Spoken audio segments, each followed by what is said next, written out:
Hoy, matanda! Lumayas ka rito, showroom to, hindi tambay na mapulubi! Kahit gulong nito, hindi mo kayang bayaran! Huwag mong tungisan ang mga sasakyan namin! Nagtatanong lang ako ng maayos.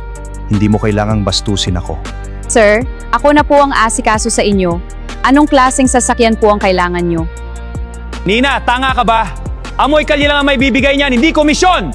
Mas nakakahiya ang salesman na walang respeto kaysa customer na simple lang damit. Salamat, Iha. Ikaw lang ang tumingin sa akin bilang tao. Upo po muna kayo, sir. Kukunin ko ang brochure at fleet options namin.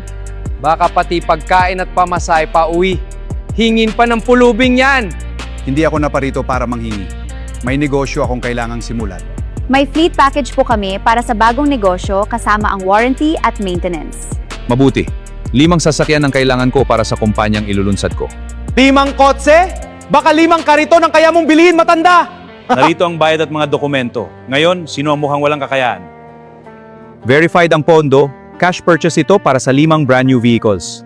Sir Walter, handa na po ang kontrata para sa lahat ng 5 unit. Sa iyo ang buong komisyon, Nina. Ang respeto mo ang nagpapatunay na karapat-dapat ka rito. Huwag husgahan ng tao sa damit dahil hindi mo alam ang halaga at kwentong dala niya. Kung nagustuhan mo ang kwento, i-follow at i-share mo ito sa iba.